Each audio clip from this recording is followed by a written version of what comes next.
city, and we divided into teams, and we went twice in the evening and twice in the morning for a 4-day period. We covered the city at least 4 times. Some of those were looped around in any given shift. We covered the entire city and did interviews with as many people as we could find. That includes flood control channels in some of the sort of other areas of the city that are not Anaheim proper.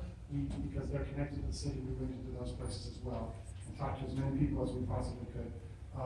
The goal here was that we would learn some additional insights that would help us focus our efforts, build some conversations about collaboration citywide, and provide data points for people like yourselves. Next slide. Thank you, Assistant. Difference between a census and a point-in-time count, both are important numbers. Point-in-time count is sort of extrapolated number that is HUD mandated that every county does, and so the county of Orange does this on an every other year basis. The most recent number was 4,452 individuals in Orange County. 4,452, of which 2,201 were unsheltered. That was from 2015. We did do a count. Copy this tomorrow. From the time kind of getting this in January, so we're waiting for those numbers to be released shortly. Census is different because it actually produces a number. What we did is we went out and we talked to everybody. So we literally talked to as many people as we can find, and we asked them questions and engaged them. Many of them we know already from our ongoing outreach with various partners and our teams as well. But we engaged, so it gave us some data points to sort of help us get our head around what is the reality after a number of years of this collaborative effort working in Anaheim. So where are we at? Who are these folks that continue to remain out on the streets? That's what I'm going to cover now. The big aha number in terms of the sticky point is that we identified 797 unduplicated individuals on the streets of Anaheim, unsheltered.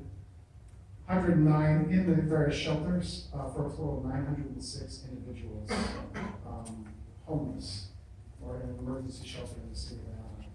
That sort of confirms a hunch that many of us in law enforcement and others have had, is that the numbers are higher than we potentially think out there, and so this sort of gives us really a strong handle on okay.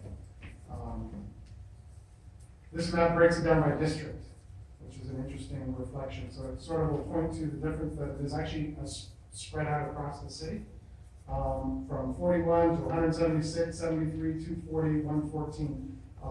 The IT department of Anaheim helped us on this project. So when we went out, all our volunteers had apps on the phone, so all the surveys were done online. And when we actually pushed submit at the end of the survey, they were free to answer whatever questions.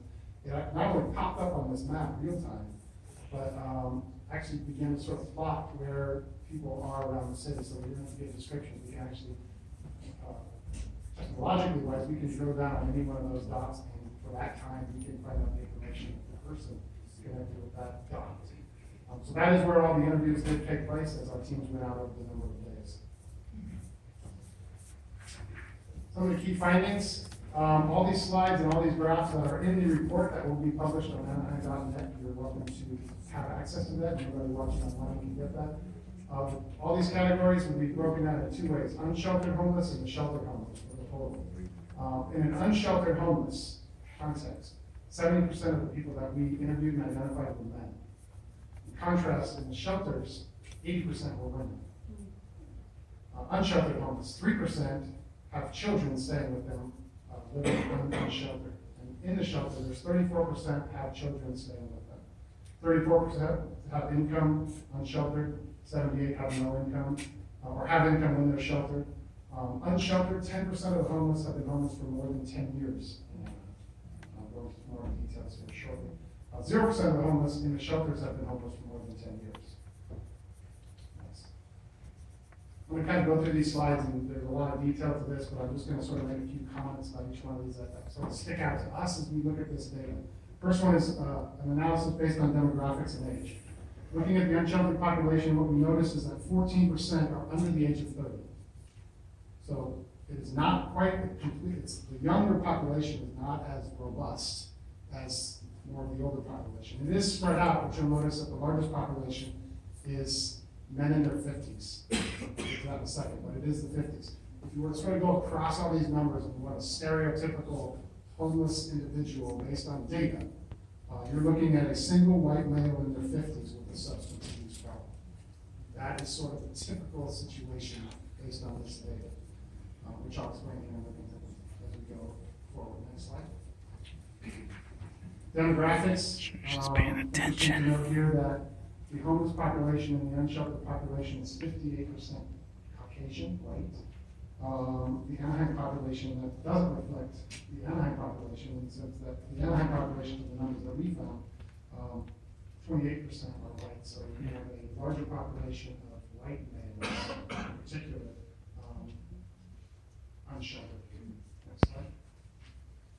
This one's got a number of data points. If you look at the unsheltered, 10% actually, again, this is self-identified. So this is us asking questions and we're responding to what they tell us. Many of them we have trust relationships with, so they do disclose various information. We notice that 10% were military. 37% have disabilities, something that would prevent them from maintaining a steady employment. Just a quick question, the ends, that's the number who answered? Yes. Like, so it's over 300 didn't answer that question? Correct. Okay. Yeah. We asked every question to everybody, and we gave them permission at the beginning of the conversation to be free to not answer any question that you don't feel comfortable answering. 37% disabilities, mental illness, 37%. Self-reporting, and 61% admitted, acknowledged some sort of substance abuse challenge that they're facing. You can see similar different numbers there in the population, 5% military, 46% disability of some sort, mental illness, and substance abuse as well.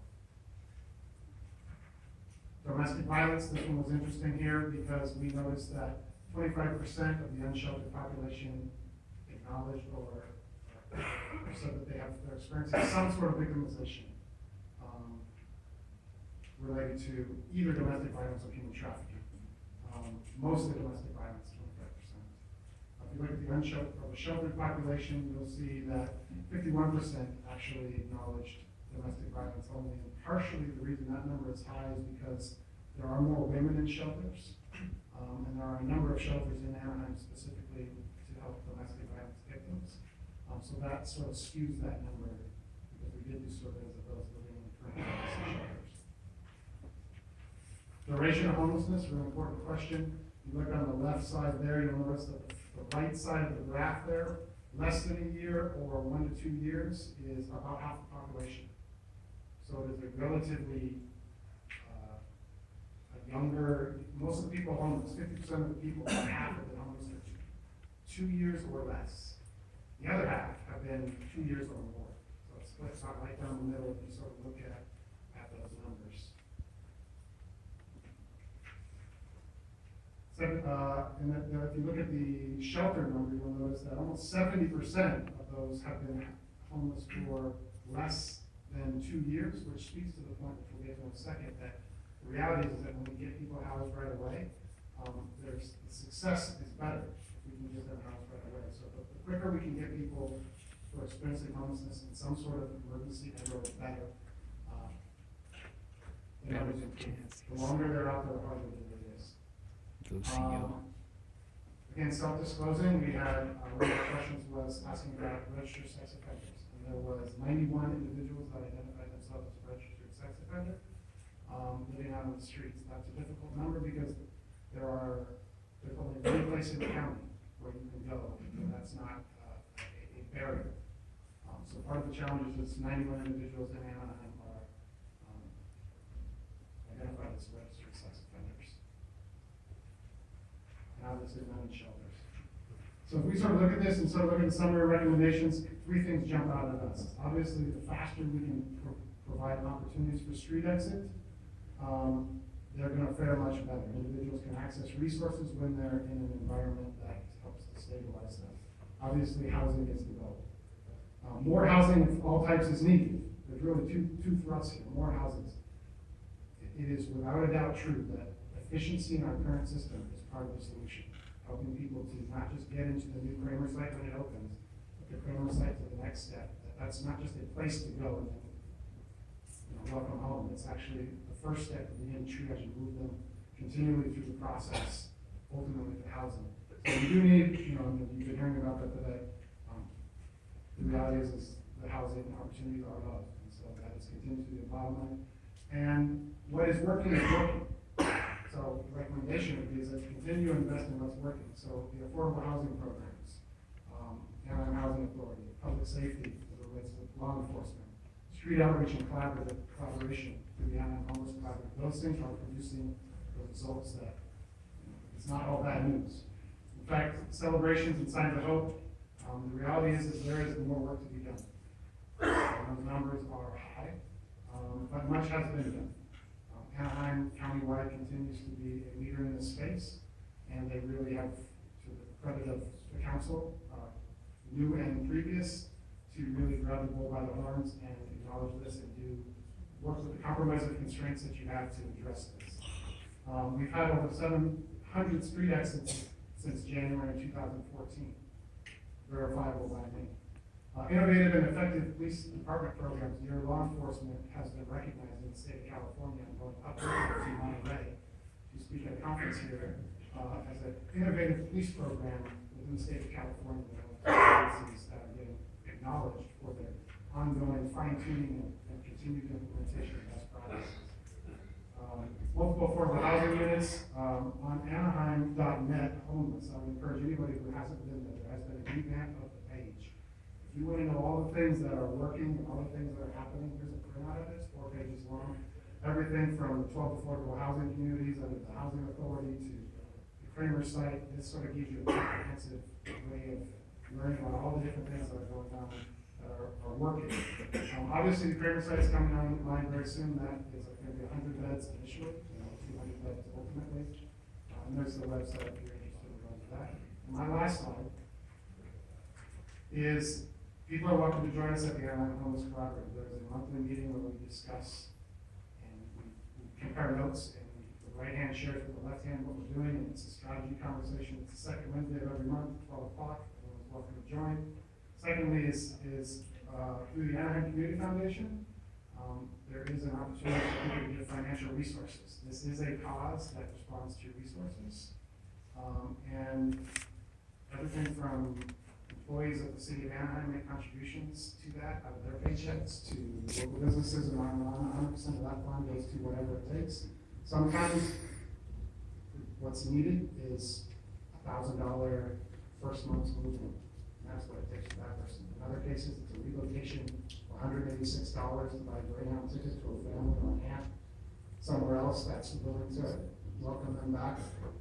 That is an important fund. That is our homeless assistance line. That gets a hold of our outreach team. So anybody in the city that's experiencing homelessness, many of the homeless individuals have that number already, and we're working with a lot of them. Love Anaheim, we do projects through them, and if you're interested in getting involved, that's the email how to get a hold of us. If you're interested in joining our efforts, joining our organization, I'm saying what we can get. That's my report. Any questions?